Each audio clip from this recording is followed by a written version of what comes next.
श्लोकांमध्ये 13 श्लोकांमध्ये एक श्लोक दिला जो आजच्या आपल्या पूर्वजनांसाठी फार उपयोगाचा आहे. मी एखाद्याला सांगतो की भगवंत माझा सखा म्हणजे कोण आहे, मित्र आहे, पण ह्याला समाजामध्ये काही किंमत आहे का? वास्तविक किंमत आहे का समाजात? उद्या मी उठून म्हटलं की मोदी माझे मित्र आहेत, मी मोदीला ओळखतो असं जर मी म्हटलं, उद्या मी म्हटलं मी तो कोण इस्रायलचा राष्ट्रपती त्याला मी ओळखतो,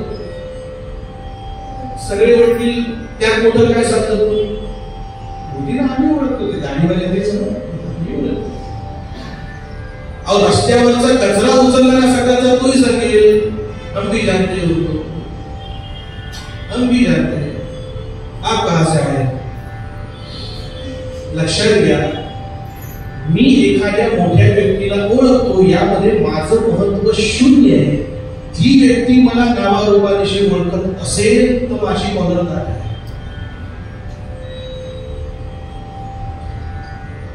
मोदी एखाद्या ठिकाणी गुजरातमध्ये गोवा कीर्तनाला गेलेला असताना एखाद्या कीर्तनाला मोदी 10 मिनिटं जरी येऊन बसले, राजा जाय जास्तला तीच होते राजधानी. त्यांनी तिथं येणं, त्यांनी सगळं सोडलं आणि फक्त भगव्यासाठी हिंदू धर्मासाठी आपलं आयुष्य वाहून घेतलं आहे असे आदित्यनाथ योगी कीर्तनाला येऊन बसावे.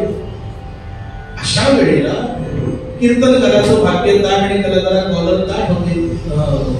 माझ्या कीर्तनाला येऊन बसले नंतर फोटो सेशन करू. मग भगवंत आपला व्हायचा असं ज्याला वाटतंय त्यानं पहिली पायरी काय साधायची? महाराजांनी फार सुंदर श्लोक दिला, माझा राम सखा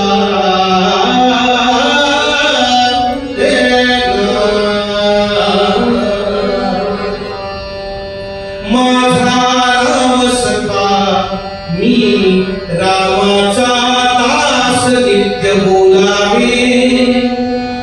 बरोबर केलं महाराज, काय बरोबर, पण त्याच्या पुढे दिलेली जबाबदारी फार कठीण आहे.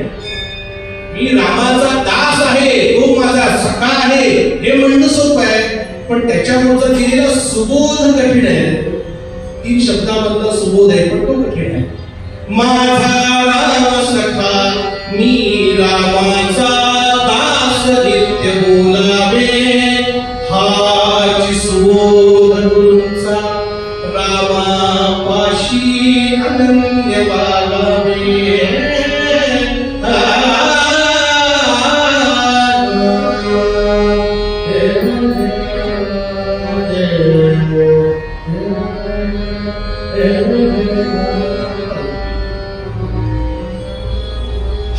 सुबोध गुरूंचा रामापाशी अनन्य वाटा. पहिले गुण फार महत्वाचे. 12 वर्षांची तपश्चर्या समर्थांची पूर्ण झाल्यानंतर आपल्याला हे चरित्र माहिती आहे की 12 वर्षांची तपश्चर्या पूर्ण झाल्यानंतर प्रभूंनी येऊन दर्शन द्यावं. घनश्याम हा राम लावण्य रूप.